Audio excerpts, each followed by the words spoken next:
to have somebody there kind of holding my hand and guiding me and letting me know this is kind of the normal. It felt like I was becoming a new mom, so it was very interesting and helpful, very, very helpful. You know, there was that self-conscious part of me, like, will I be accepted even though I'm not perfect? What I like the most is that she really listens. The support that she gives me is special because she does it with love, and it's just natural, you know. That's all I could say. It just feels like somebody that I've known since I was little. You know, I said to Jeanette, Jeanette, you're supposed to be with me for 5 years. Jeanette said, yeah, I know, I'm going to be with you guys for 5 years. That's when I said, well, I guess I can trust her. She's going to be with us for 5 years. Yo creo que quizás pasó como a la segunda visita o algo así, como que ya nos presentamos formalmente. Y luego ya creo que en la segunda visita estaba como todo más tranquilo, como muy, como que el ambiente era muy familiar. Entonces yo me sentí muy cómoda. Felt like she cared for Sparrow too, and Sparrow really enjoyed it. Yeah, she knew when Gabby came we were going to be making something or learning something, and she'd instantly start digging through Gabby's bags to find out what activity we were going to do. Not only did we get the assistance with this program, but we also made a really good friend. I'm happy to call Gabby our friend. I think the relationship that we've built has been just, she's a part of the family.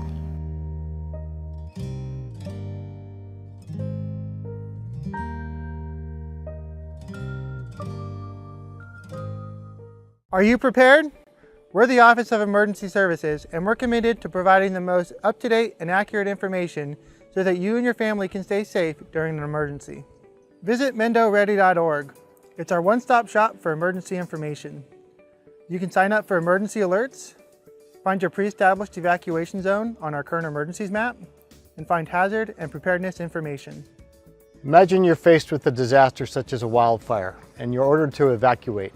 I'll bet you wish you had more time in that moment. Now's your chance to buy yourself that time. Sign up for Nixle and Mendo Alerts on our website, MendoReady.org. Do it today. If you want your family to be as resilient as possible, it's important to take some time today and visit MendoReady.org, where you can look up your pre-established evacuation zones on our current emergencies map. You can also find important tools to help maintain your situational awareness, such as the Alert California wildfire cameras and the Caltrans road conditions cameras. We hope you'll take some time today to prepare so that your family can be Mendo ready. Thank you.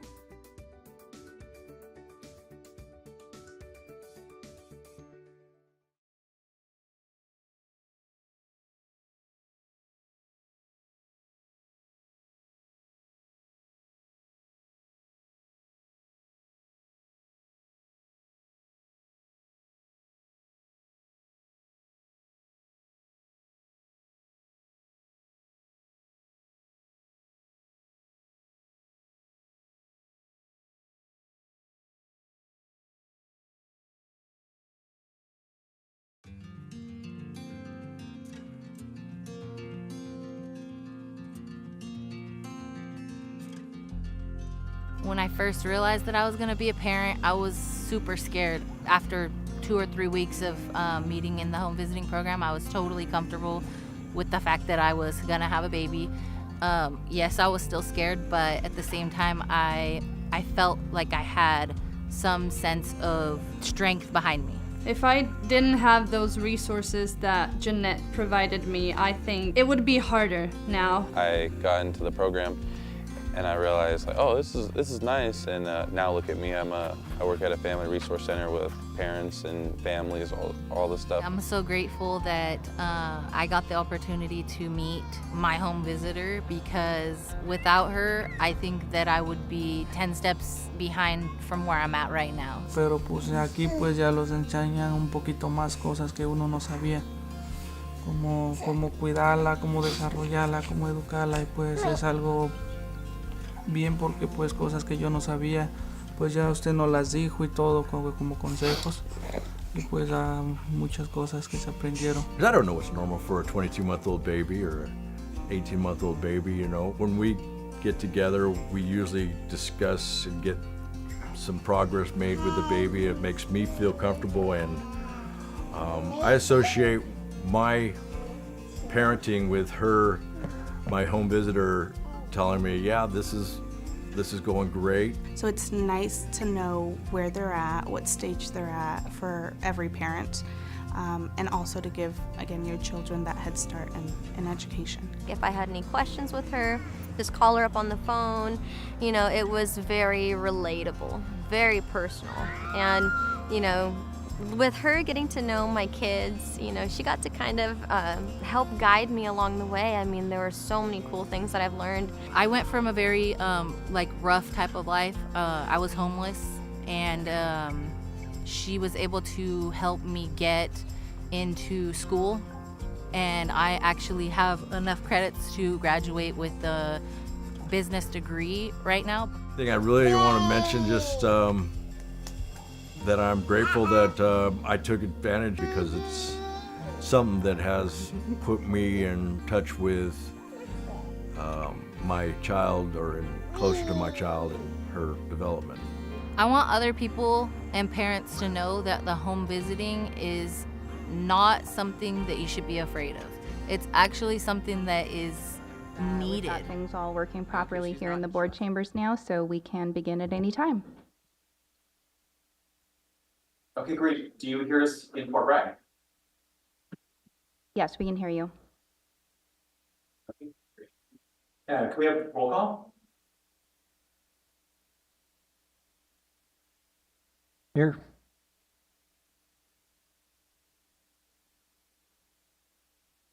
To a quorum not being in here in the facility, he will just be listening in today and not able to vote. Director Greta Connie? Here. Director Jeff Hansen? Here. Brandon Dobbins in place. Oh, you're in replace of Jeff Hansen? Yes, I'm in listening. Okay. And I'm sorry, your name was? Brandon Dobbins. Director Bernie Norvell? Here. Director Josephina Duenas? Here. And Tasha Ostran? Thank you.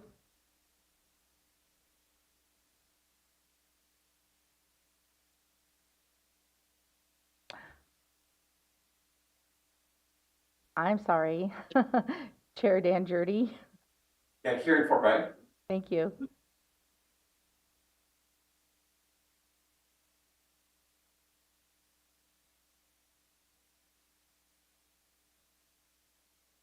And I just want to clarify that Director Carter, although he will not be able to vote today, he will still be able to participate in discussions in the meeting.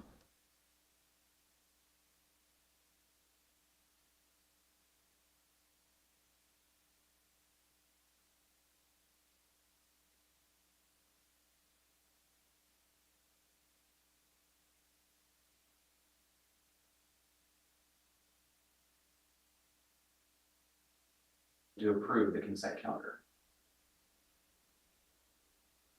I'll move to approve the consent as presented. Second. Do we have any public comment on the consent calendar?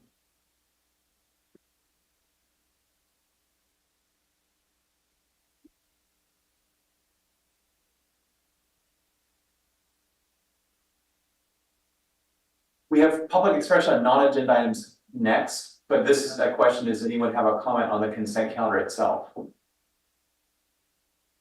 May I ask who the motion maker was? Norvell. Thank you.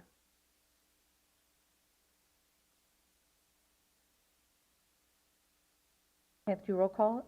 Director John Hashek? Yes. Director Greta Connie? Director Jeff Hansen? Yes. Director Bernie Norvell? Yes.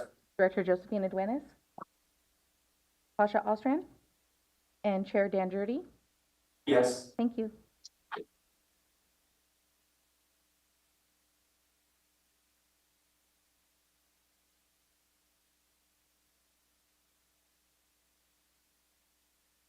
Yeah, we are having a little trouble hearing the Fort Bragg audio. It's kind of coming in hit and miss.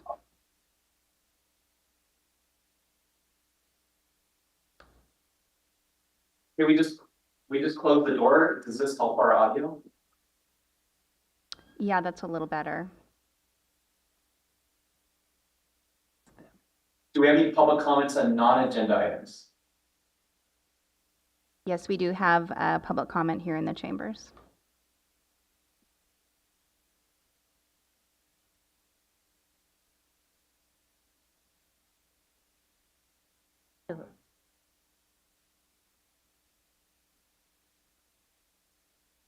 I'm hoping this is that a little bit better. There we go. So I'd just like to clarify, this is about trailer safety chains. We've had some issues around here, and I don't think it's going to be getting any better. And I realize that there is a big safety issue with what is being sold in California, or definitely here in Mendocino County, for the ones that the trailers that I've seen, and the trailers that are being pulled. A lot of them are by the outside contractors and inside contractors from this area who are not following the safety code. So I'm just going to read a little excerpt, and we're going to get through this really quick within my 3 minutes. So this is an excerpt from, this is a small sentence from our California code, which basically says, each chain with its means of attachment shall be entirely independent of the other chain or of the coupling, and shall have an ultimate strength of at least equal to the gross weight of the trailer and its load. The chain shall not be permitted to drag on the ground, and shall have no more slack than is necessary to allow proper turning of the vehicle. This is what it says, and I took this picture direct. This is what it says on our trailers that are being sold, I presume, all around California. You go down to the item, I think it's the 5th item. Cross safety chains under tongue and secured to towing vehicle. If equipped, hook up a breakaway brake chain with slack to permit cornering. Okay, in our code it says don't cross, don't twist. They need to be straight, like from one side to the other, or like just straight in line. But on the trailers that are being sold, it's telling you to do it the wrong way. So I believe this is a safety issue. It's going to become a larger safety issue for us as our roadways get more and more chunked out, where the chains are in the middle. As the roadway gets chunked out, inadvertently the drawbar style, ball style trailer ends up being the pivot point because of gravity. And so as you're skipping along the roadways, our roads are slowly getting actually taller in the middle, or lower on the sides where the tires are. So this bouncing is creating like a space for the chains that are hanging to spark. And that's why I think we have such a large amount of vehicle chain fires along our roadways. Here's a statistic from CAL FIRE. I'm not going to go over it too, because I want to try to stay within my 3 minutes. I recently produced a letter, which I'm not sure if all of you have seen yet, and it asks that there be a QR code on every trailer sold, and that the QR code give information on best towing practices for that particular trailer, whether it be a toy hauler, a horse trailer, et cetera, et cetera. And that we start to stop paying the companies actually who Caltrans has hired. Like right now, like as of the end of this month, I would like to suggest that no more money in District 1 go to any contractor that does not have meetings or upgrade their towing safety practices. And We'd like to see that get compliant through the CHP and the Department of Transportation at the California level. And that's my public comment. Thank you.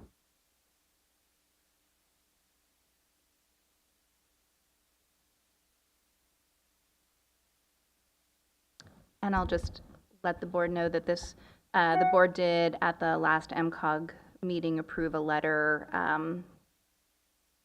encouraging safety measures with trailer chains. So we have taken action on that previously. Thank you. Do we have any other comments on non-agenda items?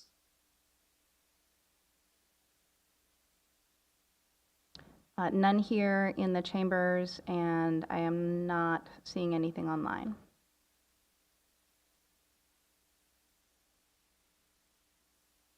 Okay, well then I think that takes us to our next agenda item, which would be presentation from Caltrans on the Gualala Downtown Streetscape project. Hi everyone, my name is Katie Everett. I'm a professional engineer and Caltrans project manager. I had some slides. Yes, we are. Give us a minute. We'll bring the presentation up. And thank you, Katie, for joining us today. We look forward to hearing what's going on with the Gualala project. And just for board members that are newer, this project has been an MCOG funded project for many years, partially MCOG funded and partially state funded for many years. This will provide bicycle and pedestrian facilities through the downtown Gualala area where there currently are no bicycle and pedestrian facilities or very few little chunks of sidewalk here and there. So this will be a great improvement. The portion of the project that is not funded by MCOG was funded through a competitive active transportation grant. And so they did have, well, you're probably going to talk about the timeline, but they have a completed environmental document, so now in the design and right-of-way phases. So that's what we'll be hearing about today. And it looks like we're good to go with the presentation. So thanks, Katie, and I will stop talking now. Thanks, Nafili. Really wrapped it up really well for me. We could go to as Nafili mentioned, I'm talking about the Gualala Downtown Streetscape Enhancement Project. And this is just an update to bring the latest project refinements to the team. Next slide. Okay.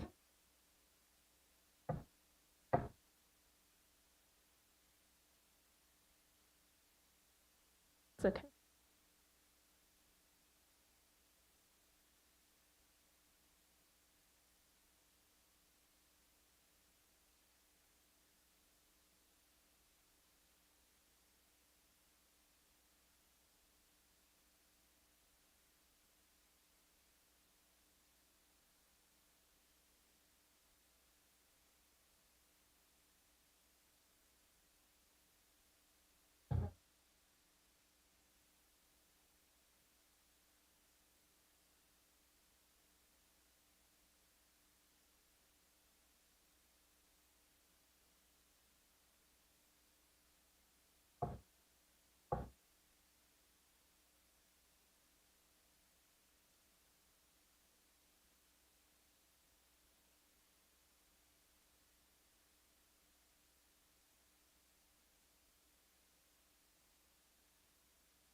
We seem to have lost audio in Fort Bragg.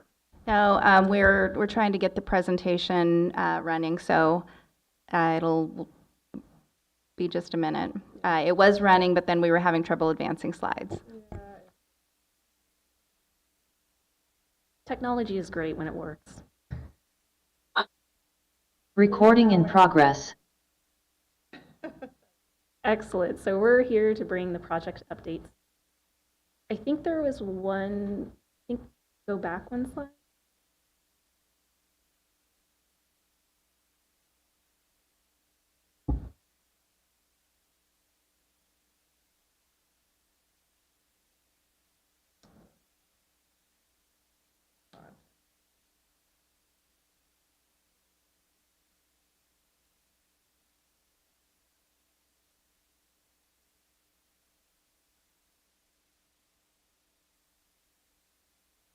you go. There we go. That's the slide I was looking for. As Nafili mentioned, this is an ATP and STIP funded project. The focus of the project is to reduce conflicts between motorized and non-motorized users. Currently, we are working on PS&E final design and also right-of-way acquisitions. The project approved the final environmental document in November of 23, and we're looking to have construction in 2026. Next slide. The project updates, there's been a reduction of the continuous two-way left turn lane, and also the sidewalks have been made linear, which matches some of the previous iterations of the project design. Next slide. Seen here at the south side of the project, you can see the beginning of the continuous two left turn lane and also the linear sidewalk. Next slide. There is also the continuous left turn lane begins to taper about Church Street. Next slide.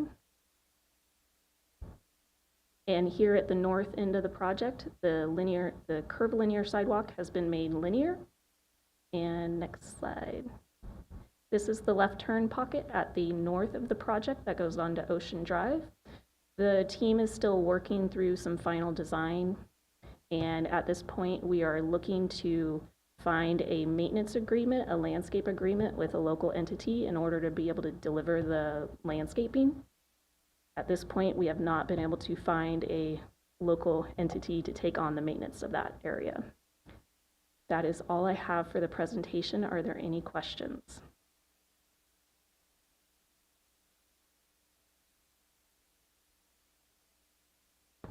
So yeah, for board members, because this is, a partially MCOG funded project, we wanted to make sure you had the opportunity to comment.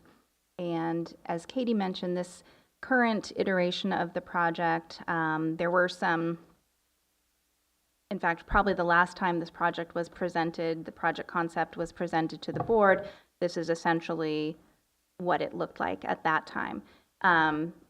In between then and now, there were some other considerations, other ideas that were considered and were ruled out. So that's just a little background on that. But the two items that were considered and then ruled out were the curving sidewalk and continuous left turn lane. So those are the changes.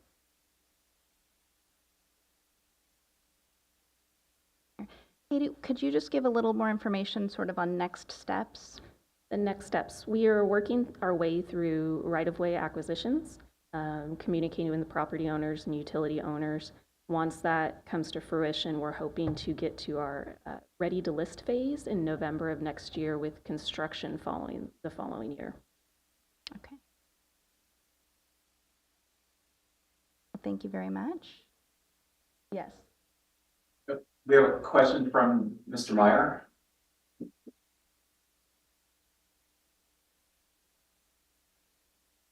Let me know when you're ready to stop the screen on this slide. Yes, are we ready for public comment now? Yeah, sorry, I can't really see the room if someone was raising their hand in the board chambers. Yes, we are ready.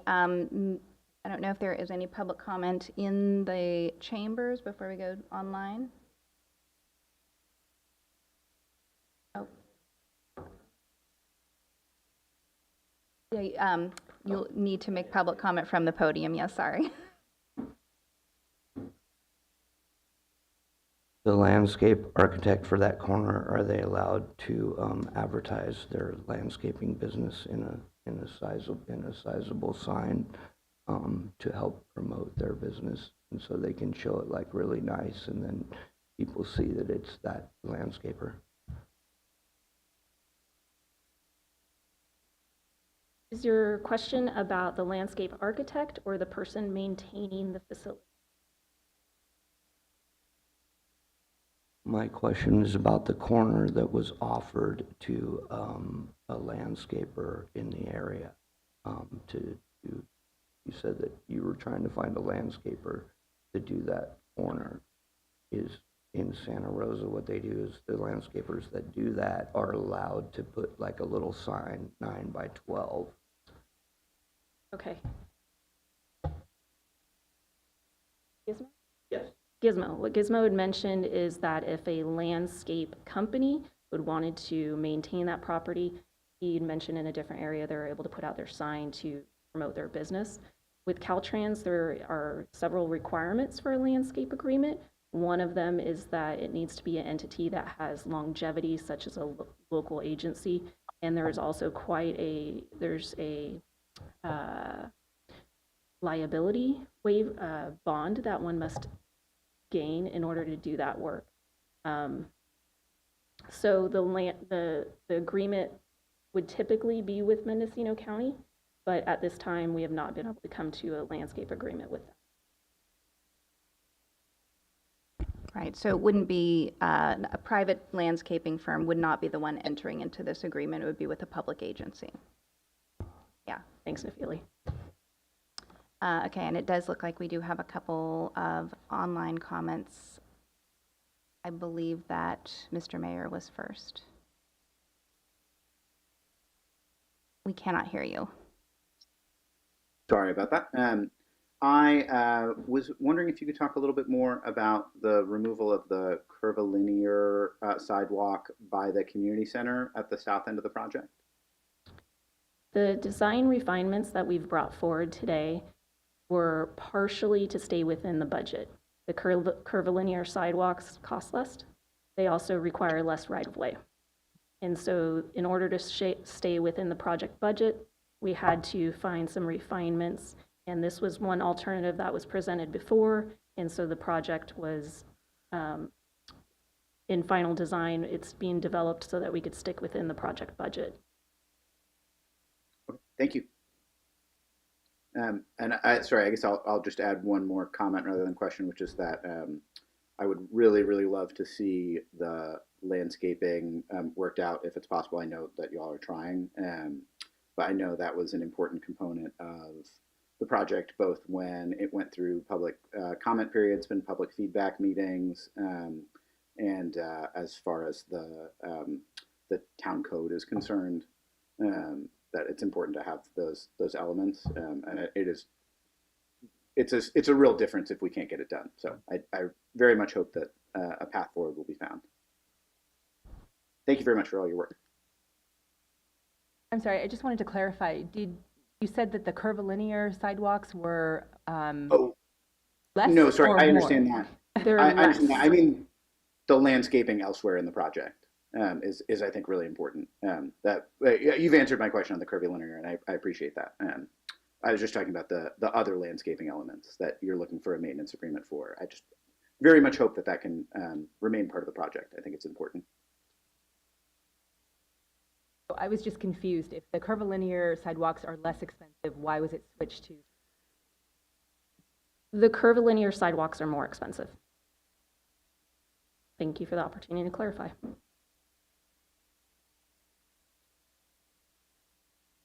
Okay, it looks like we do have another hand raised online. Don Hess? Yeah, can you hear me okay? Yes. All right. First of all, I want to thank all of you for the update, in particular Caltrans.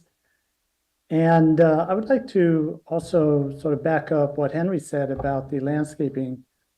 I think from the get-go, at least from the community standpoint and GMAC in particular, that has always been an important component of this project, and we'd really like to see a solution such that this landscaping can be maintained. So I just want to reiterate that, back up Henry. Also, I was hoping for some kind of an update on how you're going to handle storm runoff in this downtown area, since that runoff is going to lead directly into the Gualala River. And in particular, I'm concerned about how Caltrans may plan to mitigate the impact of this tire runoff molecule that comes off of tires as they wear. And that's a 6-ppdq molecule or chemical that is known to be toxic to salmonids. This is a proven scientific finding. We've known this for several years now. It's extremely toxic to these creatures. So I'm curious whether there's been any progress on how Caltrans will handle a storm runoff. Thank you very much. I would need to defer that question to my experts back in the office about stormwater treatment. Our Caltrans has a policy to follow all guidelines, and when we receive permits from the Water Board and other agencies, we look to address and meet all of the conditions within those permits. But as far as that particular component of stormwater, I would have to reach out to someone back in the office for those details.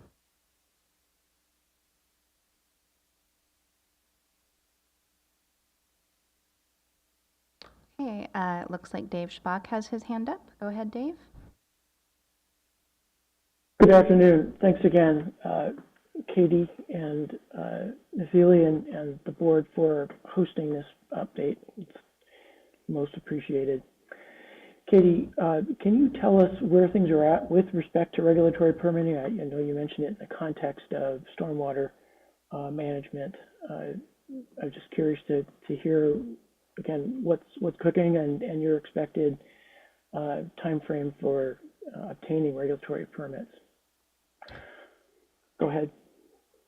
The project staff have been in coordination with agencies. Our anticipation of having the ready-to-list project packaged up together would match the timeline for our permit acquisitions. We're looking to have everything put together by November of 25. Thank you very much.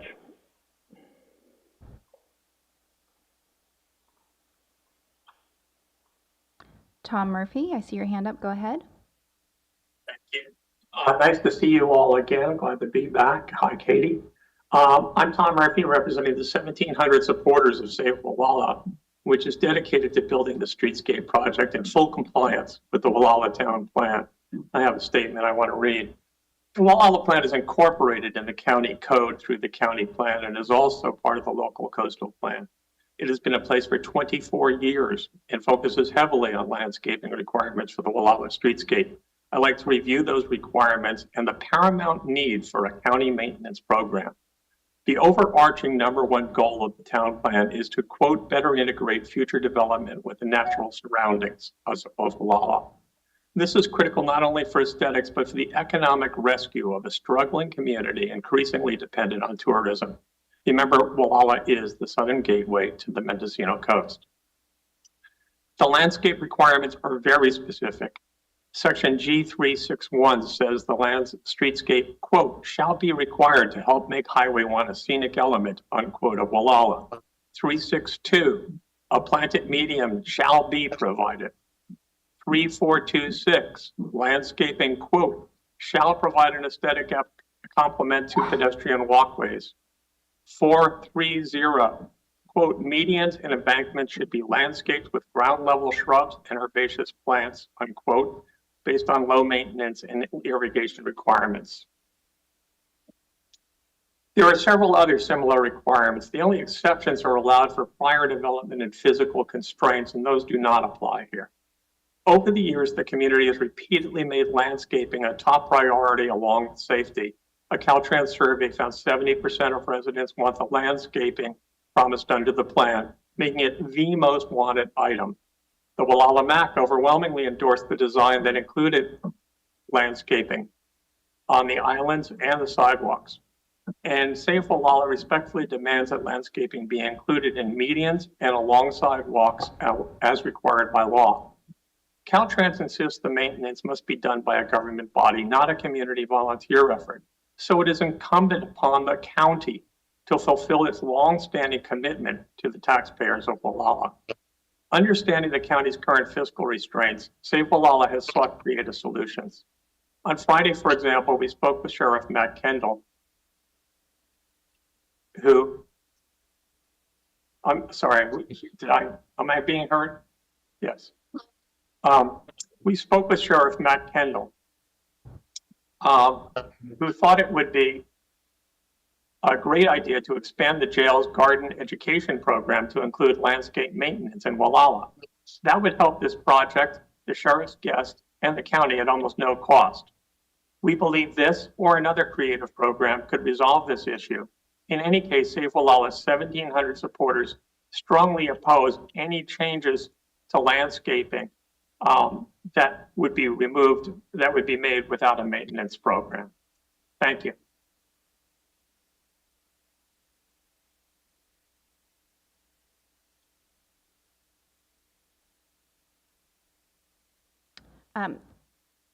I do see we have another hand up, but before we move on, or before we take the next comment, I do want to just clarify, there is still discussion happening with Mendocino County regarding a landscape agreement. We hope to have a meeting scheduled in the next couple of weeks, although we don't have a date nailed down for that yet, but we will be meeting with them, Caltrans, MCOG, and Mendocino County in the next couple of weeks to further discuss the options. So, thanks, Nafili. Is that going to be a public meeting? No, it'll just be a staff level meeting. Okay. Well, Save Gualala would like to participate on any level we can in facilitating that process. And just so the supervisors know, this is something that the county really must get through for the sake of the community. Thank you. All right, Dave, I see you have your hand up again. Thank you, Nafili. I did want to mention one other concern, and that is project delivery. GMAC and other members of the community have expressed overwhelming enthusiasm for this project. There may be continuing debate about the aesthetics about the project, but the bottom line is please deliver the project on budget and on schedule. And within the realities, the constraints of reality, delivering a project in the world, delivering a project within the means and abilities of the state agencies and MCOG. We get it. Everyone's got to live as an adult in the world with constraints. And this is the time to build this project without any further delay, get it done. GMAC will welcome any opportunity to provide a venue for interaction with the community. This, we believe, is the most efficient way for the county to support public outreach. And so, again, keep us in mind if Caltrans, Katie, if you would like to do an update targeted specifically to the community, or Nafili, if MCOG would also like GMAC to serve in that capacity.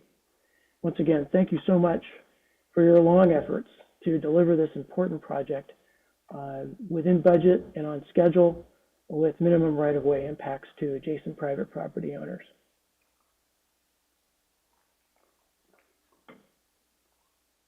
All right. Thank you, Dave, and everyone else. I do not see any other public comment at this time. And if I can also add, we have a public meeting tomorrow night from 6 to 7:30 regarding the Albion River Bridge. It will be at Whitesboro's Grange in Albion. The public comment period closes on September 9th. If you're interested in commenting on that draft environmental document, please go to albionriverbridgeproject.com. The environmental document is there. Thank you all. Thanks, Niffy. Yes, thank you, Katie. Are there any other questions from board members on this item?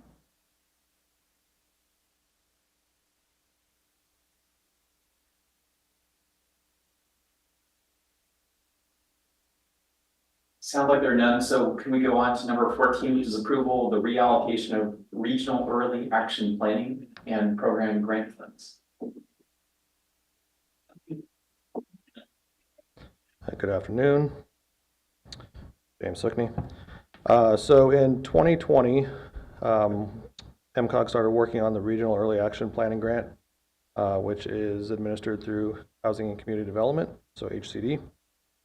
And we came up with, so part of that money, let me back up, MCOG got $383,000 in funding for this program, about $345,000 of which we suballocated to the 5 jurisdictions in the county. And before we suballocated, we had to come up with a formula, and that was approved by the MCOG board, I believe, in December of 20.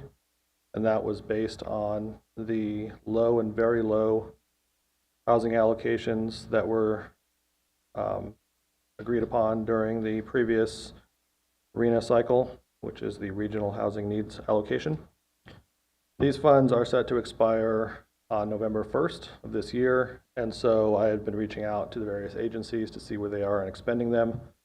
And after doing so, realized that there's approximately $86,000 that could be reallocated and redistributed amongst the agencies who could use some more funding.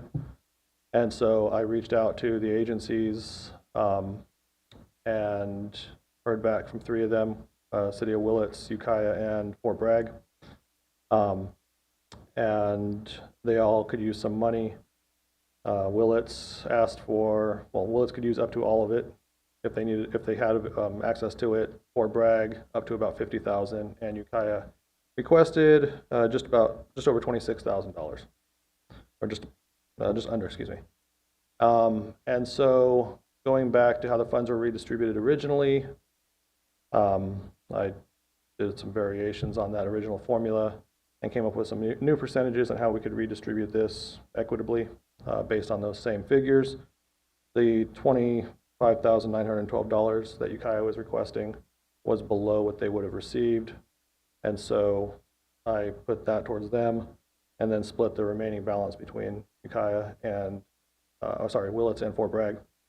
And so in the staff report, you see the original allocations amongst the 5 jurisdictions, as well as the new proposed sub-allocations.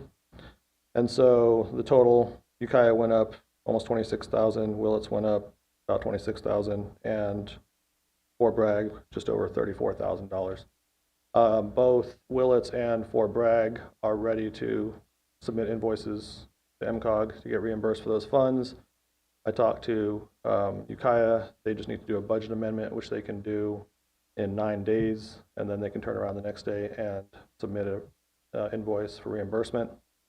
So not only were we hoping to get this approved by the MCOG board, but it would also have to get approved by HCD as a revision to the scope of work. In anticipation that the board would approve it today, I submitted it to HCD last week because they are notoriously slow at responding. 2 days later, they sent approval saying, this is fine, proceed. And so before you, we were just hoping that you approve this reallocation of funds so we can spend it all, because otherwise we leave $86,000 on the table. Any questions? Through the chair. So it looks like the $86,000 comes from the county of Mendocino. So was that just there as a placeholder and they didn't need it? So what happened? $75,000 came from the county, and about $11,000 came from a couple of tasks that MCOG had. So originally, when this was done in 20, we reached out to all the agencies for potential projects. The county came up with 4. There was some turnover in the department, and then they realized, hey, we don't want to do 2 of these projects that we had originally asked to do, so can we just spend it on software? And we said sure, because that's an eligible expense. And it was already 2 of the 4 things that they had wanted. They just wanted to up the amount of money for that. And so they had already submitted a couple invoices for some permitting software. Turns out they did not need the amount of GIS software they thought they would, and they couldn't come up with something that they could spend it fast enough to meet the deadline with. We tried to find something that had a nexus to housing, but it just didn't quite work. So. And the application needs to go to HCD within the next few weeks. I already said I submitted it last week. Okay. So it's good. And we already got approval. Thank you. To clarify, our invoices actually have to go, still go in the next few weeks to HCD. So, yeah. And the county did, they got the largest chunk of funding when it was originally distributed. So this is only a portion of the funding that they originally had. Correct. They did spend $80-something thousand. It looks like 86. I think. Any other questions?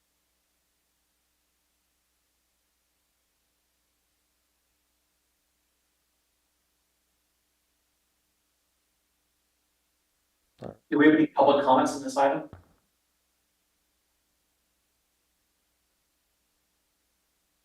If not, would someone like to make a motion? Wait, to I believe we approve? do have a public question here in the chambers. I'm Gizmo. I'm just curious, does that come out of the general fund from the county? And was it part of the 21.6 million that we got from PG? Is it a one-time? No and no. It came from the state as part of AB 101, which was the Local Government Planning Support Grants Program. That's a mouthful. So yeah, just state money. Any other questions? I'll move approval of the reallocation of the REAP funds as proposed in the third revision. I'll second.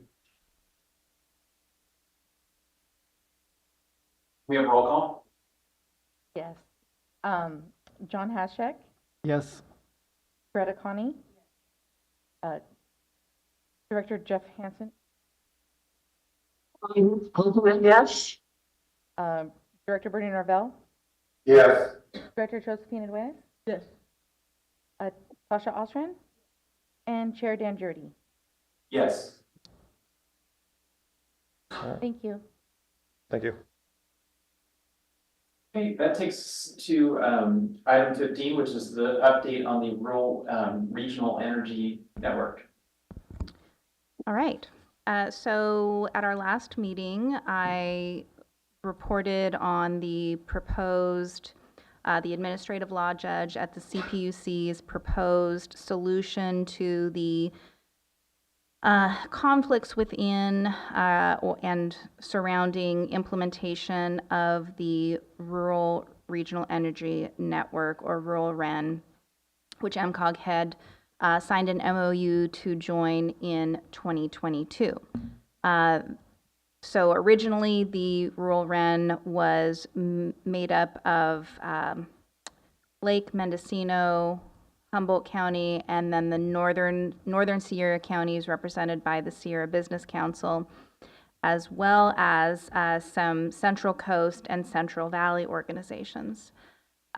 This proposed solution from the CPUC's administrative law judge would split the RuralREN into a RuralREN-North and a RuralREN Central. At the last meeting, the MCOG board approved staff filing a motion for party status in order to submit formal comment because that was what the administrative law judge, they had specifically called for comment on that solution. So we did file that, had party status approved, and submitted comments in support of that proposal. And what we have seen so far is from all of the other original RuralREN members have been in general supportive of that proposed solution, with some minor details to resolve regarding budget and which of the investor-owned utilities are paying. That doesn't really affect the northern portion because we are entirely within PG&E service area. But the RuralREN Central is actually split between 3 different utilities. So fortunately, that won't affect us. So we have, since that time, we have been working with the other RuralREN-North partners, Sierra Business Council and Redwood Coast Energy Authority, to work out details on implementation, because once the CPUC releases a final decision, we anticipate that there will be a window of 120 days to file essentially a revised business plan because the original business plan addressed the original larger area.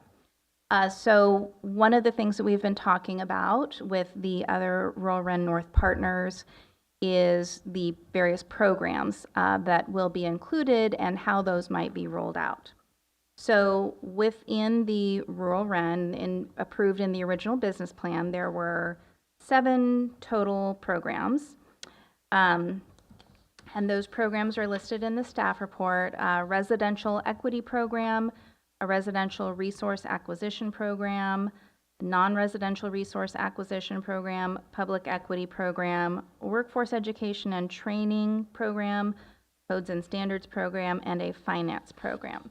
And I'll give a little bit of information on each of those. But what we are hoping today is feedback from the MCOG board on the sort of order of priority on how these might be rolled out. Because although we do intend to implement all 7 of these within the time frame, it's a 4-year time frame essentially that this first business plan covers, and then a second business plan is filed sort of midway through that paves the way for the following year. So within this initial period, we do intend to implement all of them, but they cannot all be launched during year 1. Some of them will take a little more upfront development time, and so that's part of what will affect the launch. But then it's also just, it'll be limited staff resources and budget spread out over all 4 years. So I'll give a little bit of description about each one. So the residential equity program, this is really about bringing awareness to local ratepayers about what programs are available to them. It also will include toolkits that people can use to implement some simple energy efficiency savings efforts within their homes, and then ultimately will also include energy efficiency audits for residences. The residential resource acquisition program, this is probably something that people are more familiar with. It's really the financial incentives and rebates for energy efficiency improvements and upgrades. Non-residential resource acquisition, same thing, financial incentives and rebates, but for non-residential locations. Public equity program, this is similar to the residential equity program. It's about bringing awareness and education to public agencies, so helping them identify and implement energy-saving projects within their facilities. Workforce education and training program, so this will be to provide energy efficiency training and upskilling to community members. This is something that's really lacking sort of all across Northern California. As this field grows, we want to make sure that there are people trained to work within these fields. And this is one of the programs that will probably require some of the most upfront planning. When the larger Rural REN program was moving forward, this was going to be led by one of the Central Valley, or possibly one of the Rural REN Central agencies, sort of based on something they were already working on. Now that is not the case, the great news is that it gives us an opportunity to design something that's really tailored to our truly remote areas in, Mendocino Lake, Humboldt. Those are really remote areas. The downside is that because we are losing that sort of existing program, it will require a little more time to plan the details of that and what that might look like. Codes and standards is in a similar situation. So that would be a program to help the building and design and construction community, as well as the agencies that enforce building and design, to understand and implement building energy efficiency standards.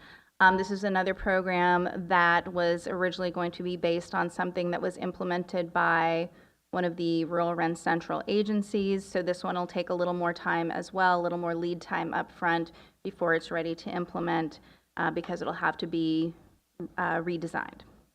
And then finally, there's a finance program. The finance program helps address those first cost issues of implementing energy efficiency upgrades. So a lot of times the incentive programs, there's a gap, they're you do it and then you get the money later on, you get a rebate later on.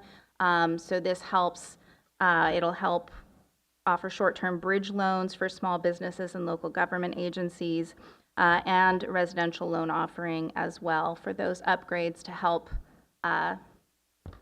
address those initial costs. So those are the programs, and what we have come up with based on what we think makes sense, as well as sort of just a level of readiness, is that for Mendocino County, we believe that starting with the our initial priority would be the residential equity program, so the awareness and education toolkits, and because that sort of pairs with residential resource acquisition, so the rebate programs and finance, those would be the three sort of initial programs that we would want to launch at the same time, or roughly at the same time. The next priority would be the non-residential resource acquisition and public equity programs, because those also sort of go hand in hand. And then finally, the codes, workforce education and training and codes and standards would come last, again, because of the additional lead time that is needed to get those up and running. And all of these are important in our region. You know, they're all lacking. All of these programs are lacking in their availability to rural residents of Mendocino County.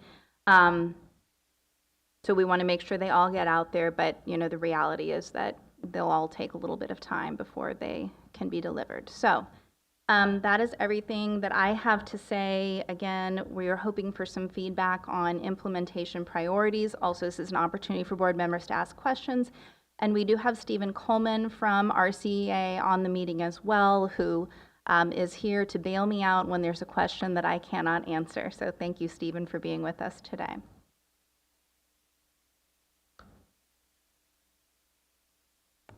Well, Dan and Fulbright, so I would say I agree with the priorities. My only thinking is that because Sonoma Clean Power is the local aggregate provider here in Mendocino County, and they have a number of similar programs, I think it's just sort of key that whatever programs are developed, whatever rebates, incentives, or whatever, that it's done in concert with Sonoma Clean Power. In some cases, we might want to add a second rebate to increase the size of the net rebate that the customer gets.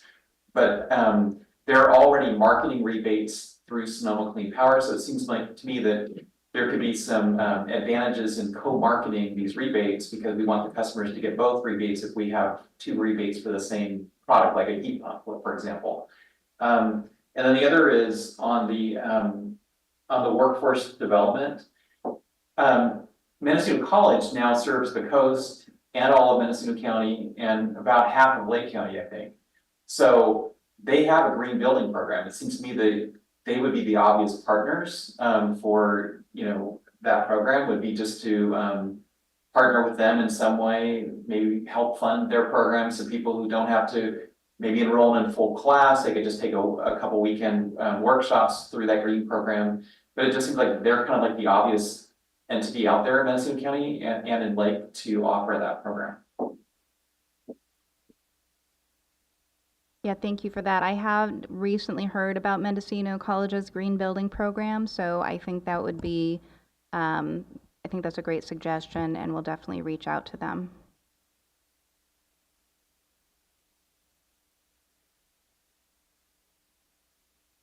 Well, when I looked over the programs, it was really hard to come up with any priority because they're all really needed. But I really think that your suggestion for the priorities is well thought out. And I think that, like the finance equity program, that could give an immediate boost to some of the carbon reduction projects we have going on. Mm-hmm. So I agree with your priority list, and Dan's idea about the workforce education and teaming up with Mendocino College is very good. So I can go with that, but we need them all. We do. Thank you.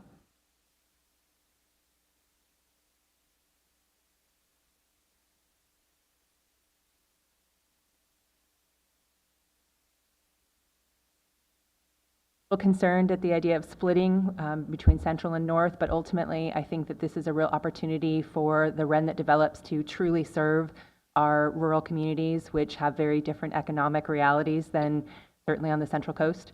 So I'm excited about this, and I'm relieved to hear that all 7 will ultimately be implemented. So I like the direction, and keep it up. Thank you. And actually, Mendocino and Lake are the only 2 counties, including all of the now Rural Ren Central organizations, that will have all 7 programs. The public equity program is actually already being provided through another, like PG&E and other utility funded programs in those other areas. So that'll be brand new for us, but fortunately we'll get to learn from their experiences with those programs.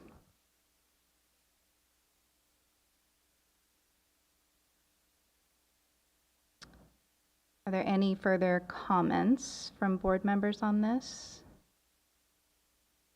And Stephen, is there anything you would like to add?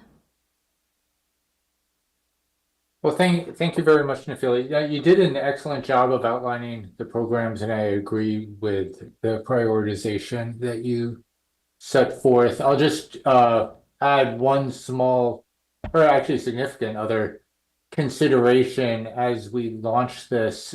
We need to avoid duplication of other types of programs that come from the same funding stream, what we call ratepayer funded dollars that come out of the costs that you pay on your energy bill.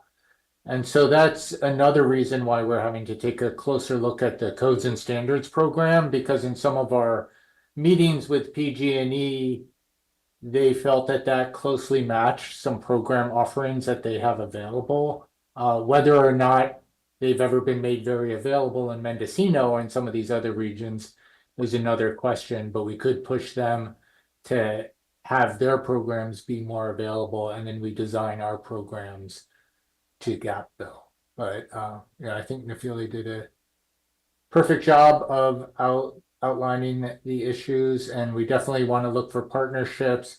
We will be in communication with Sonoma Clean Power to make sure that we align well with their offerings. And fortunately, their offerings aren't from this ratepayer funded stream. So whatever rebates we offer would be able to be layered on top of their rebate. So it would be an added value to the consumer.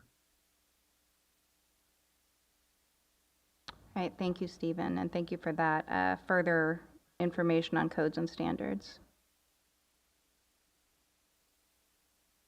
Well, I just want to thank you, Nafili, for working through this idea and bring it to fruition. And this was just really an idea a couple years ago, and it looks like it'll be a great program for the people of Mendocino County. Thank you, and thank you for your feedback today. We are excited and a little bit scared to launch this. So, but it'll yes deliver some much needed programs. So it's exciting. And if I may, Nafili, I just add that we've had some very productive meetings with the CPUC, but we still have no clear indication of when a resolution or decision might be forthcoming. We're definitely hopeful that it might be soon, but they operate at their own pace. So we'll wait for that. But Nafili's been great to work with. She participated in some of the meetings with the CPUC, and I think they were very fruitful.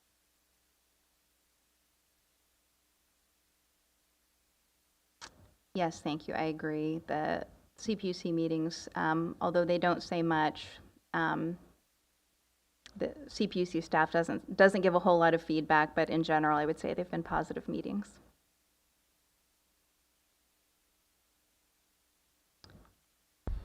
All right. Well, thank you for your input on the priorities, and we will keep moving forward and give an update, hopefully with some news of a proposed final decision or an actual final decision at our next meeting. Okay, well, if that wraps up number 15, then we're on to 16, which is we're going to recess as the Policy Advisory Committee and reconvene as the Regional Transportation Planning Agency. Does someone want to make a motion to ratify the actions of the Policy Advisory Committee? So moved. Second, Haschak. Roll call, John Haschek, Yes. Greta Connie. Alternate for Jeff Hansen, Yes. Bernie Norvell, Yes. Josephine Duenas, and Chair Dan Jurdy. Yes. Thank you.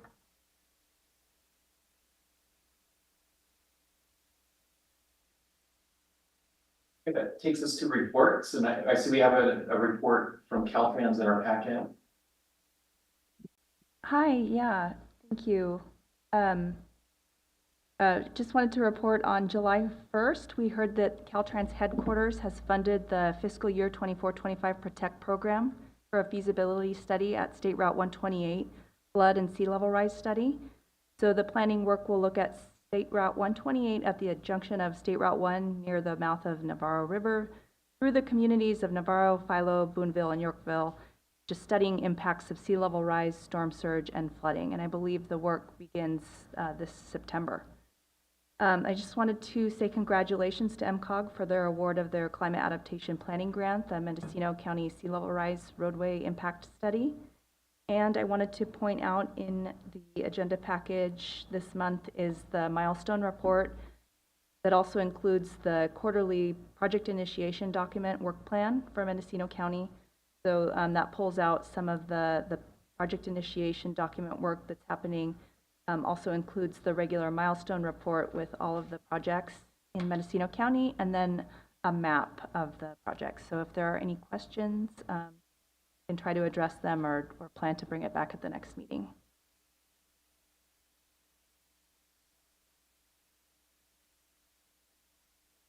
No questions, but it's just a note that it's substantially more information than has been given in the past, and it's appreciated. Thanks so much. Excellent, thank you. Yeah, I agree. The formatting changes are really appreciated. And Tasha, thank you for making the drive down today. Yeah, it's really great to be here. I'm going to try to come more often. I do have a small District 1 question. Actually, so I don't expect an answer today, but just wanted to get this in your ear. Last week, Willits had 2 power outages, unplanned power outages. And the traffic signal on Main Street at Highway 20 was on the fritz because of those. And the city maintained traffic lights were not. So I had a lot of people asking me what's up with that and just wondering why there isn't a battery backup on the signal there. Thank you.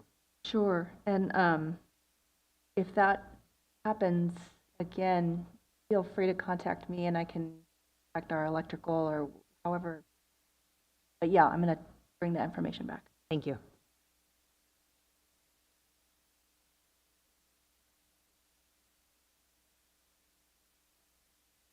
Yes, it looks like we've got a public comment online. If there are no further board comments on this item. Okay, Dave, go ahead. Thank you, Nephili. Thank you, Tasha, for the great update. Lots of information. I have 2 questions. One has to do with the way that the Gualala Downtown Streetscape project is reported. There appear to be 3 separate items. They're up at the top on the first big spreadsheet. One of them is 010C720, 010C72U, and 010N180. I'm sorry to be in the slow group, but I'm confused by these reporting items. Can you decode it for me briefly? Well, I'm really glad to have Katie here still. I'm guessing that they're child projects or something, but I think she'll be able to address that.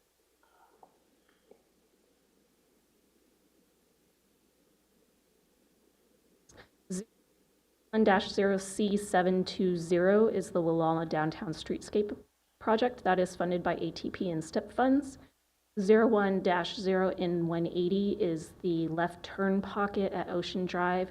That is not funded by ATP or STIP funds. Those are SHOP funds. The projects do anticipate being delivered together in construction, and that is what you see in the 01-0C72U. It's a union project, and the two projects will be delivered together in construction. Thank you. That makes sense. And I think the code 72U makes the most sense, that's the combiner. May I ask one more question, Katie, since you're up at, or we're up at the mic?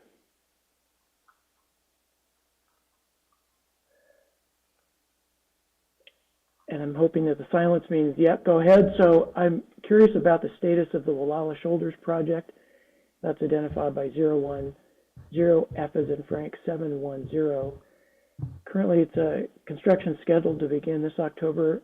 And so just quickly, is the project on schedule to launch in October? The project is on schedule. I believe it went out to advertise last week. I don't have the date in my head, but we do anticipate awarding and having a contractor on board for any tree clearing that needs to happen this winter. Great, thank you very much.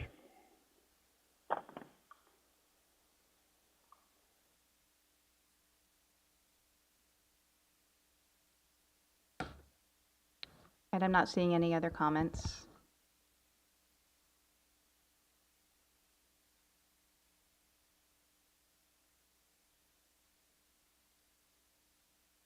David, do we have a report for NTA?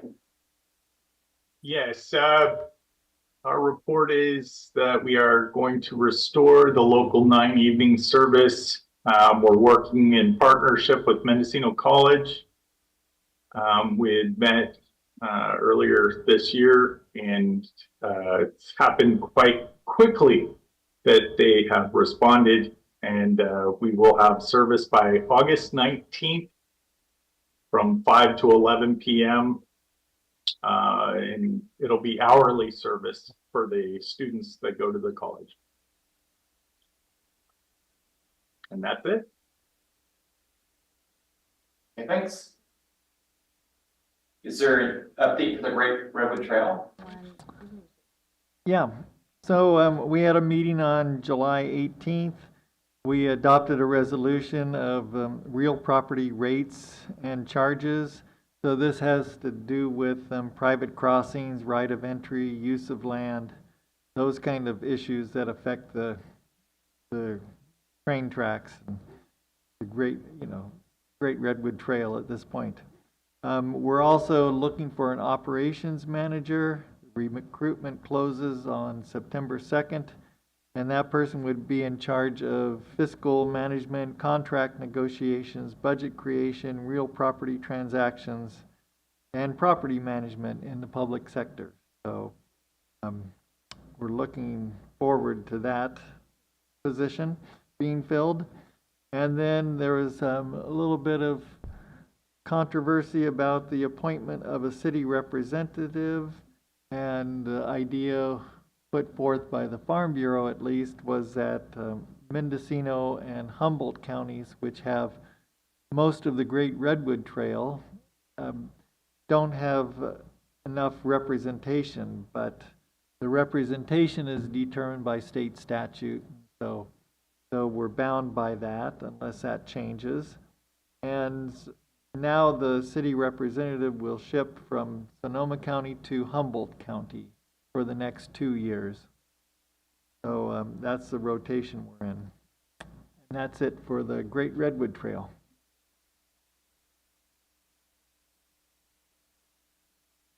Okay, thanks. That takes us summary meetings and administrative staff reports. Right, you have the report in the packet.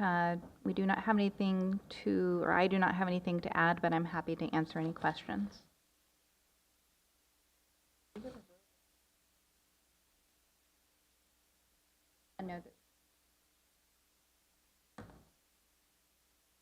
So we can move on to admin reports if there are no questions on that. And first is Janet's going to give her a verbal report on the LTF.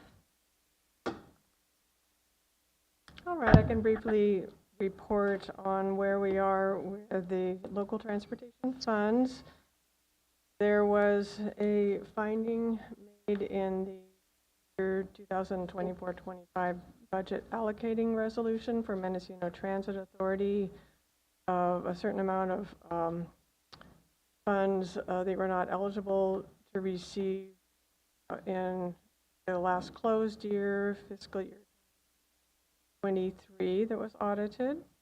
So we're trying to come to the exact amount of what MTA would need to return to MCOG and go into a budget amendment for this year. And we're trying to be very careful about that calculation. It's kind of unusual. It's a lot of money, between $1 million and $2 million.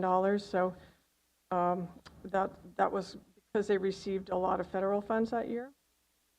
And so we, staff has met with MTA management and discussed this. MTA is having their independent accountant review this and come up with a correct formula for this calculation from the Transportation Development Act. We have to do this right, and taking our time to get that correct. So we also like to have the independent CPA auditor review that and make sure that he concurs with that amount of money that should be returned. And so we expect to, we'd actually like to have the executive committee look at this as well once we come up with a recommendation. So we're looking to schedule an executive committee meeting in September. And we have a couple of other issues to bring to the committee as well. So we expect to have a budget amendment in the October meeting.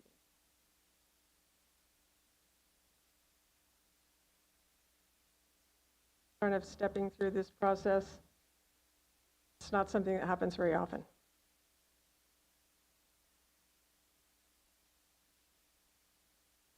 Yeah, this was reported a budget adoption at our June meeting, and it is something that it's kind of good. They got a lot of federal funds, so that was on the plus side, and this is just a process we have to go through to be able to reallocate the local funds.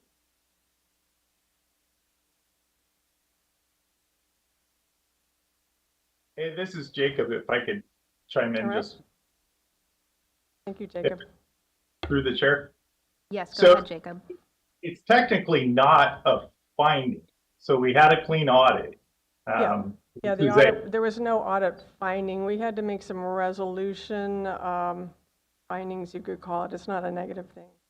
Just in It's not MCOG's right. allocating resolution, we had to check some boxes.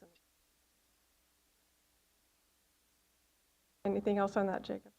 No. So just not a bad thing. No. It's a good thing we're getting more funds. We just have to handle them correctly.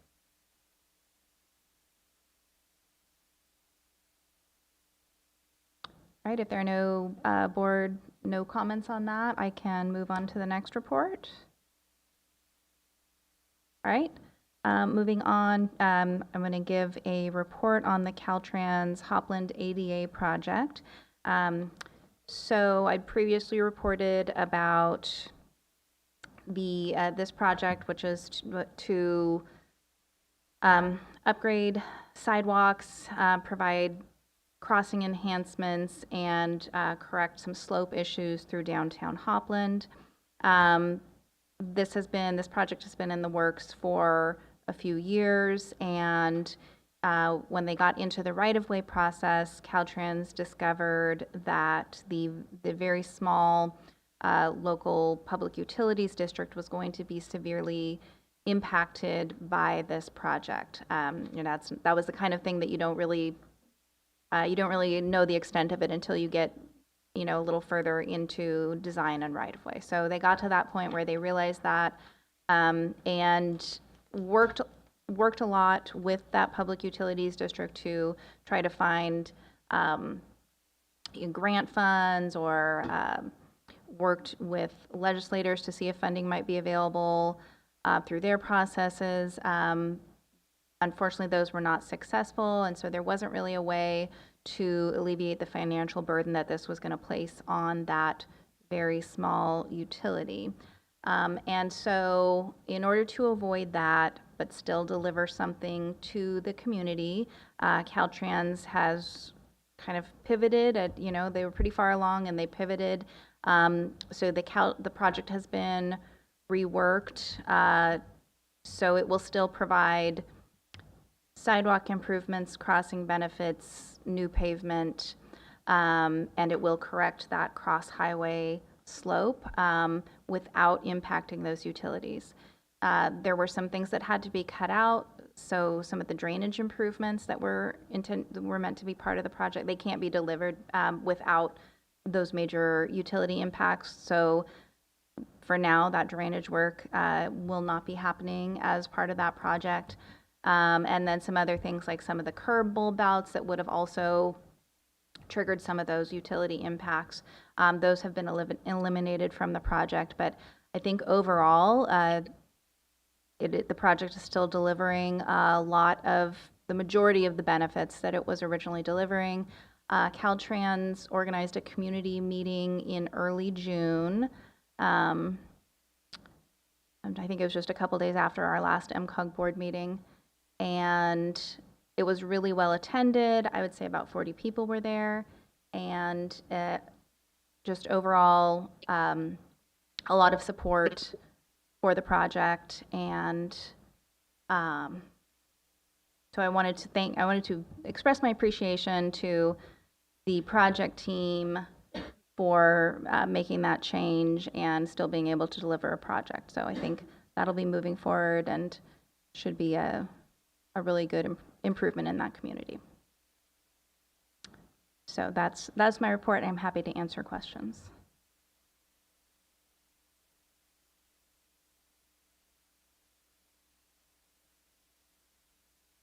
All right, if there are no questions, we can move on. I do not have any miscellaneous admin reports.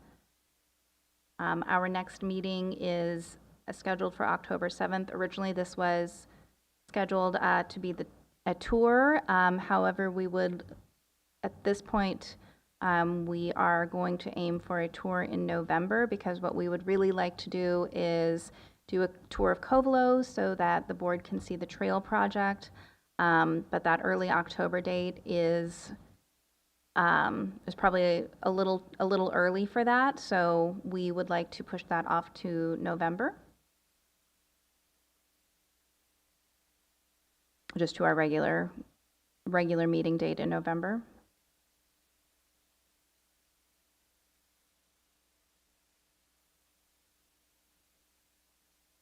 Okay, and that concludes our admin reports.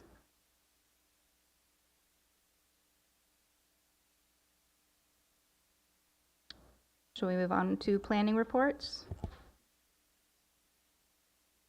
Yeah, please do. Thanks. Good afternoon. I have 3 planning reports for you. The first one is on new work element 5, which was just added to the overall work program in the amendment that you approved on the consent calendar today. And as Tasha mentioned, we are happy to report that we were awarded the Caltrans Climate Adaptation Planning Grant. This project is called the Mendocino County Sea Level Rise Roadway Impact Study. The total project is $400,000. The bulk of it, $385,000, is planned for consultant and $15,000 for staff. And that project will be to develop a feasibility study to identify, analyze, and propose modifications to at-risk Mendocino County coastal roads vulnerable to sea level encroachments.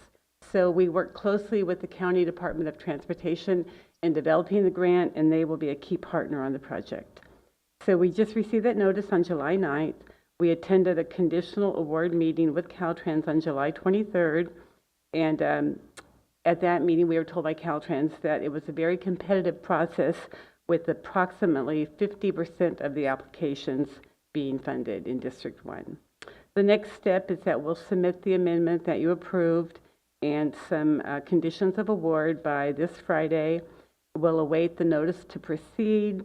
The schedule anticipates a November start date, and we'll begin the consultant procurement process. And this is going to be about a 1.5-year project, so happy about that. Any questions on that? If not, I'll go on to the next report. It looks like we might have a public comment. You can ask now if it's related to this project. Okay. You have a comment on that? Go ahead, Gizmo. Go ahead and ask your question now. Hi, I'm Gizmo. Right now I'm going to represent the Mendocino Community Climate Action Advisory Consultant, which is who I'm claiming to be right now. We have an issue with the outside consulting firms continually idling during favorable weather. I have recently seen the LAFCO and other outside consultants that we have used continually idling during favorable weather. I know I have been asked by PG&E to turn off my heat and cooling during the ranges of 65 degrees to 75 degrees. I would ask that as a current climate emergency, that any outside consulting firm that gets money from us, especially close to $400,000, has some kind of anti-idling policy. And the policy, I believe, should reflect the temperature that we are asked to turn off our heating and cooling inside our home. I also work out of my vehicle. I understand that it is crucial to have heat when it is cold. I understand it is crucial to have cold when we have heat. What I don't understand are these companies idling the whole time that they are in our county, in our parks, on the side of our roads. And the answer I get from most of them is they need to charge their laptop. I charge my laptop off a 5.2 watt solar panel that I stick on the dash of my vehicle. Thank you. Thank you. Any other questions before my next report? If not, I'll go on to the next one. And this is on Work Element 9, the Noyo Harbor Multimodal Circulation Plan. This is the Caltrans Sustainable Communities Planning Grant. We wanted to let you know that we have completed the consultant procurement process for that in June, and we've selected Fair and Peers to conduct that study. We had an initial project kickoff meeting with Fair and Peers and the project team on July 10th. We held our first project team meeting on August 6th, and the consultant is now gathering information and planning for public outreach. Maybe I should back up and just mention what that study's about. Noyo Harbor Multimodal Circulation Plan. This is to study multimodal access into and through the harbor where none currently exists, create a more efficient circulation pattern, looking at reducing conflicts between transportation modes in the harbor, and also studying the feasibility of transitioning vehicular traffic through the harbor to one-way to accommodate bike and ped in the limited right-of-way, and to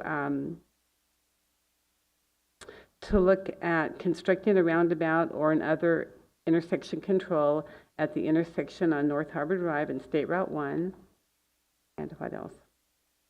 And also providing a secondary emergency evacuation route.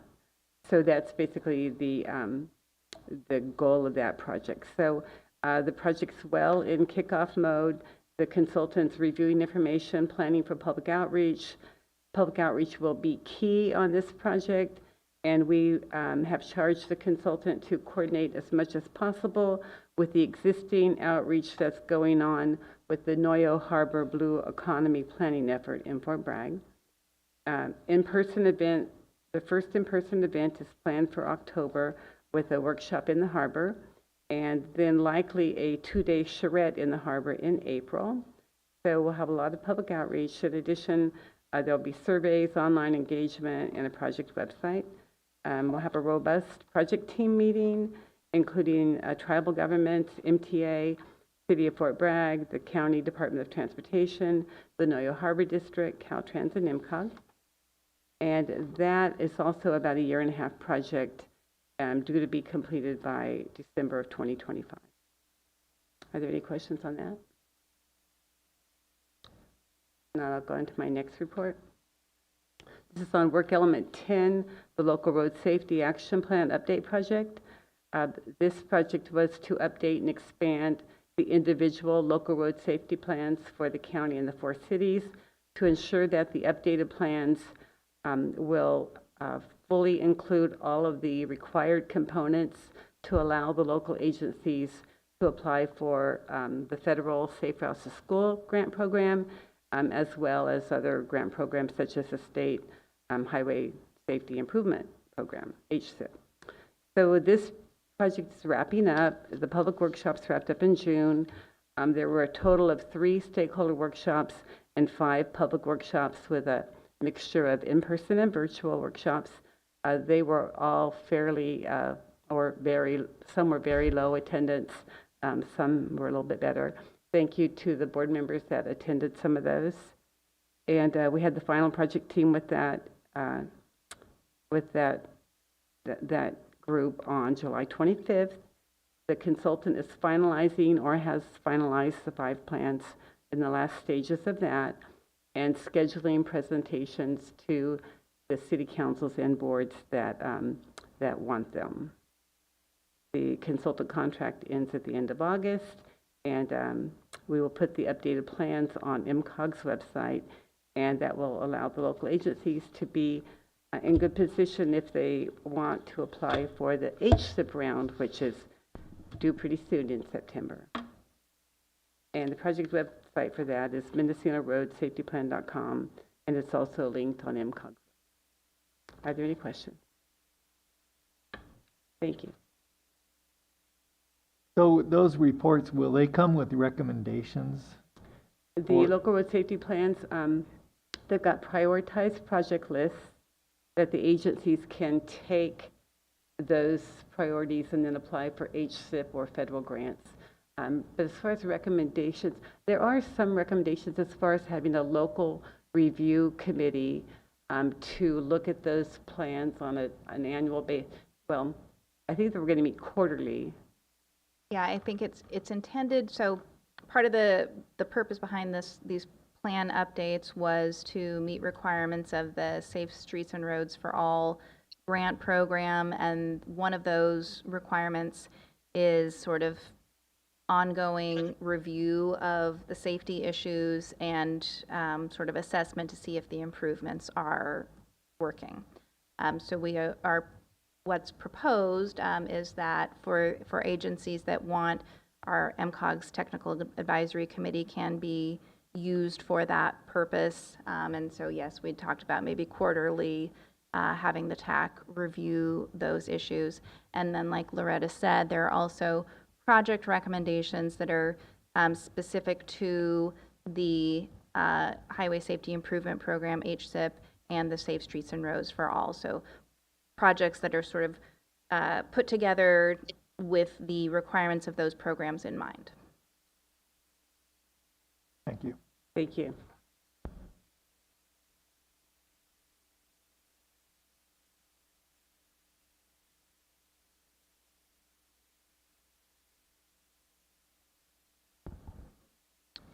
All right, I do not believe there are any miscellaneous planning reports.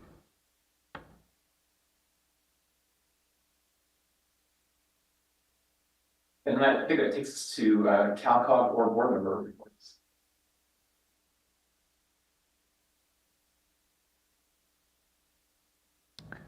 I'll give a report if you're ready. Go ahead. All right, so I went up to Covelo a couple times last week, and certainly people are appreciative of the work being done on Highway 162. It's a lot of work, and they've been moving along and getting huge chunks of it done. in a quick amount of time, so. But it does cause delays because it's so extensive, the repaving and everything. Let's see, the county received notice last week that we had applied for a FEMA, the Building Resiliency and Infrastructure Communities grant. And so we received notice that we received the phase 1 of it for the Sherwood Road, Brook Trails area. And that will provide about $3.5 million for phase 1. And then we're hoping for the phase 2, which would be another $46.5 million, so $50 million overall, and that would provide home hardening, defensible space, and vegetation abatement, and fuel reduction. So it would be really transformative for that community with that much money doing that kind of work. Also, the community passed the special assessment for the Sherwood Road emergency access routes, and so that was a vote of the people. It passed by about a 2-to-1 vote, and that will provide funding for the next 20 years to keep 2 of the emergency access routes, the Willits Creek Trail and the Furco Road, which goes off to Highway 101. Keep those open, and it'll maintain, and it'll provide a fuel break too. And so the Furco Road was the one that was used successfully during the Oak Fire, in 2019, I think, or 2019. And so anyway, it's a great victory for a community taking action to make their community safer. And this was a pilot program. We certainly found, like, every pothole or whatever roadblock that you could find during that process, and it took about 5.5 years to get it done, but we finally found a way to make it happen, and so I think it's a very good thing for the community. And that's it. I have a question. Nafili, the Director of Transportation for the county, Howard DeShield, mentioned to me the other day that he was going to be working with MCOG to develop information for a potential sales tax for the unincorporated areas of Mendocino County, because the county has no, as you know, has no sales tax for street maintenance, road maintenance.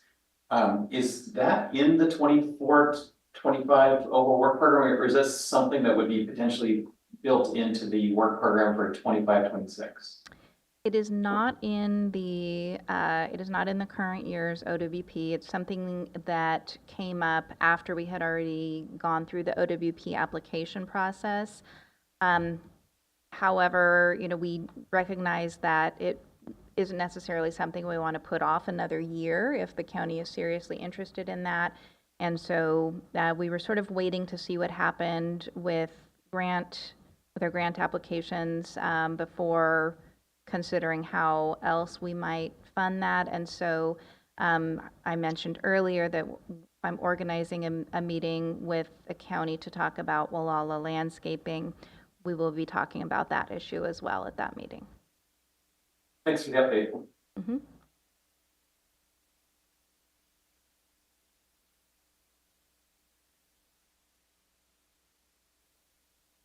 Well, if we have no count. Mic is not on. How's that? Better. Okay. Thank you. I wanted to let the board know that Willits is looking forward to the opening of a new Starbucks, which is expected to open this fall, maybe even by the end of August, I'm hearing. That is at the intersection of Main Street and Highway 20. Their ingress-egress will be strictly on Highway 20, so Caltrans signed off on the traffic plan. Many members of our community are concerned about what that might do to traffic at that intersection, so we'll be keeping a close eye on that. But our Community Development Department has worked closely with Caltrans and with Starbucks and says that both entities have been pleasant to work with, and hopefully things will go smoothly. So I wanted to give that update. I also wanted to mention that I did attend one of the local road safety action plan remote meetings. I was distressed to see that the Sherwood Road corridor continues to remain on the list of one of the most dangerous, high collision rate, high speed rate areas of northern Mendocino County. I spoke with Mr. Haschak, who has taken the initiative to talk with CHP Lieutenant Commander McCandless, is that correct? Who is aware of the situation there on Sherwood Road. The suggestion was maybe rumble strips. And Mr. Haschak spoke to Howard DeShiel of County DOT, who has stated that apparently isn't particularly interested in one-off safety improvements, would rather see the county work towards a comprehensive road safety plan, which could be implemented wholly as opposed to piecemeal. So I just wanted to put in the ear of our two supervisors here that the community of Willits and Brook Trails would greatly appreciate such a plan being implemented or created sooner rather than later. I think it's been 10 years now that that corridor has been one of the most dangerous areas. And since we know about it, we got to do something about it.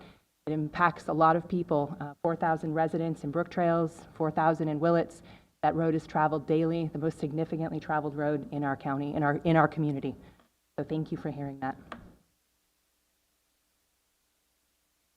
And if I could add to that, one of the other items that Lieutenant Commander McCandless was working on was getting a radar trailer placed on Sherwood Road so it could show people their actual speed, and that usually has a calming effect on people.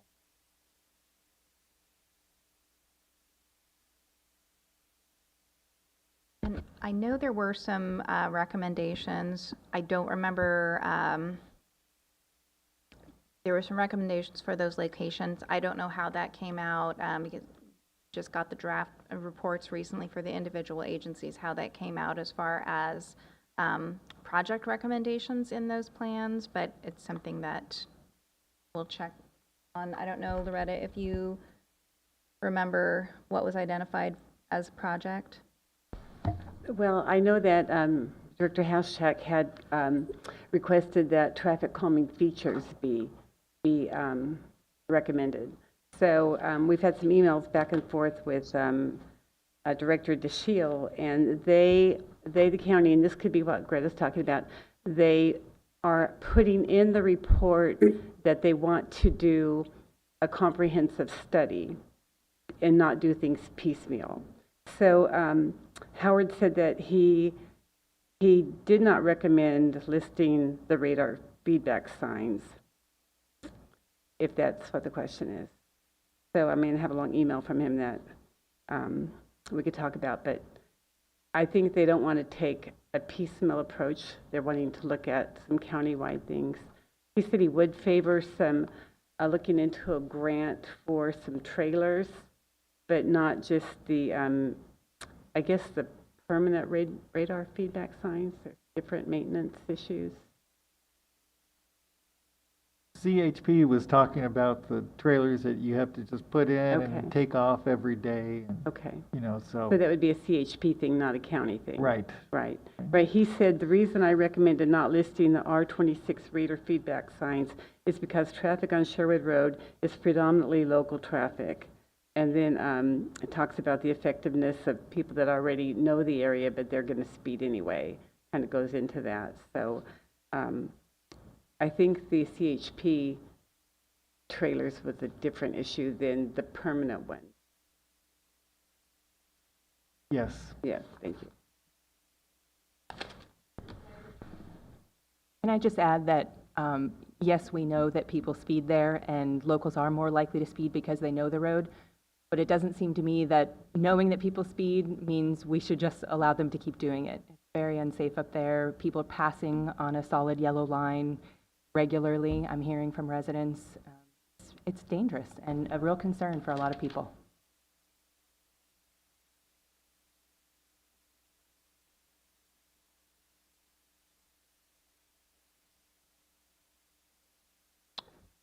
Okay, it looks like we have a public comment on director's reports.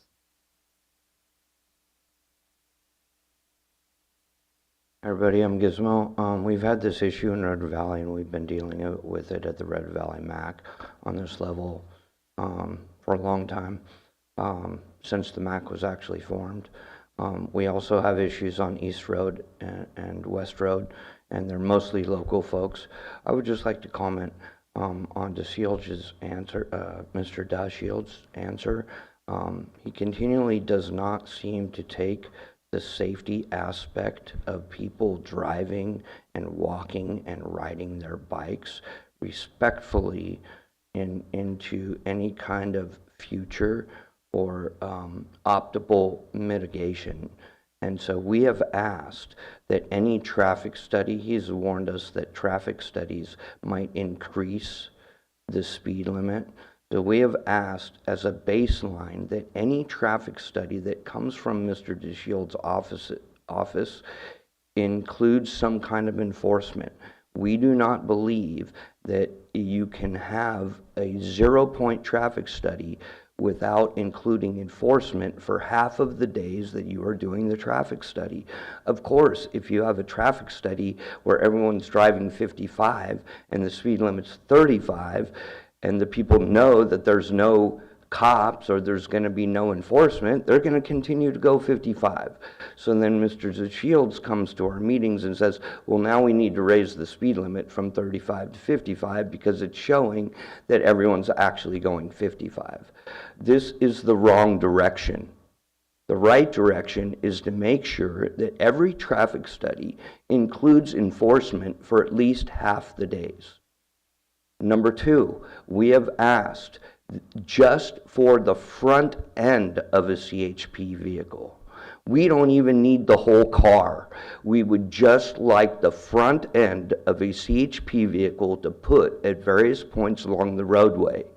This costs no money and would slow traffic down immensely, because as long as there's a question in people's mind whether I'm going to get a ticket or not, they are going to slow down. The third thing that really gets me is that we all have to have car insurance. We are required by law to have car insurance. Yet the law is not required to enforce the law. And insurance companies are not required to talk to the law enforcement. So I am still confused. If I have to pay for insurance, then I should respectfully have enforcement along the roadways.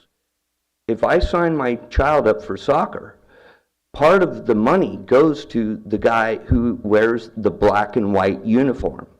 It's called the referee.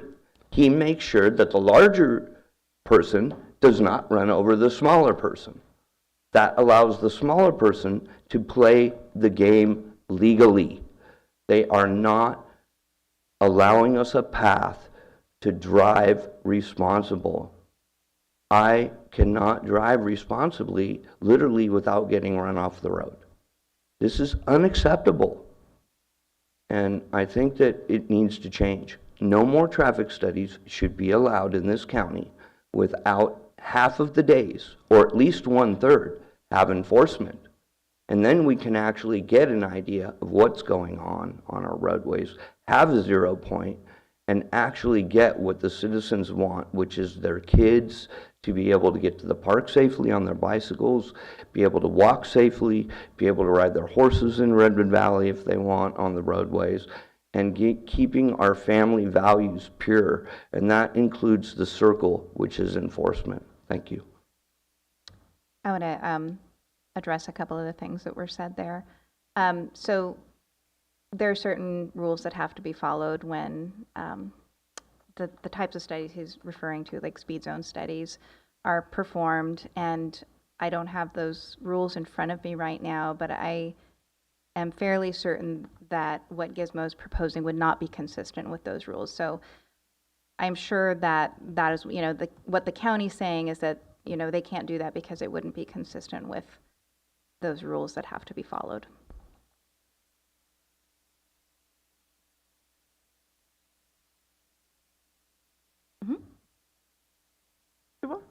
Yes, please. Thank you so much. Well, I think that you all have seen our roads and the work that the city has been doing on the streets. And I apologize for having a bit just making you to drive slow. But if you see, the city is just getting beautiful, and people are just enjoying walking and going to the town businesses. And well, we have a weekly report from Shannon Relay every weekend. You can see in our city web page everything that is going on. And I also would like to report that there are 2 seats for the city council. This past Friday was the last time to just proceed with the paperwork.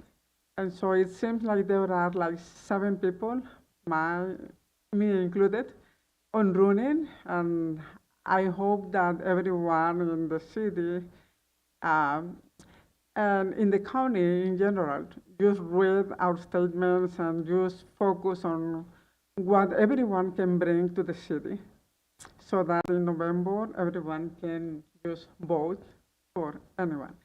And so, in a personal note, I really enjoy dancing.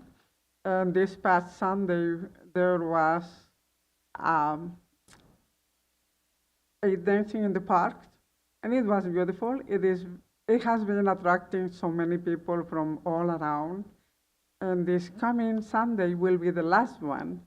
So I really invite you to come and dance with us and just meet the marvelous people that live here in this town. And so also, if you are interested in having some kind of other kind of music, just come and let us know what kind of music or musicians you would like to have. I am so sorry to say that one of our musicians, Sean Travis, is just that 2 days ago, I think he was traveling to Europe with his band. And I am so sad to let the community know. I wish he would stay around just for us to enjoy the music.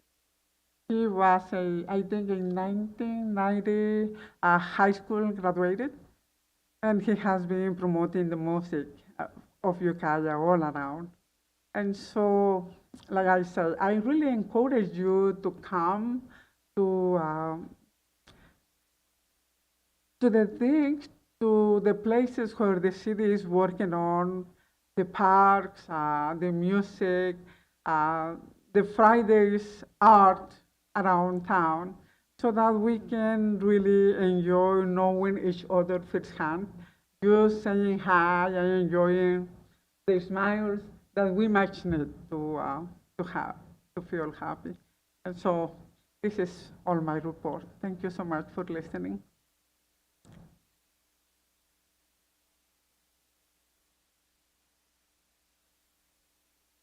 Okay, well, thank you. So that concludes reports. Looks like we'll be adjourning at 3:22. All right. Thank you, everyone. Well, I think that was, do we have a CalCog report? Or did, Well, we have a CalCog meeting on September 30th, and then the full board meeting in Sacramento on October 28th and 29th.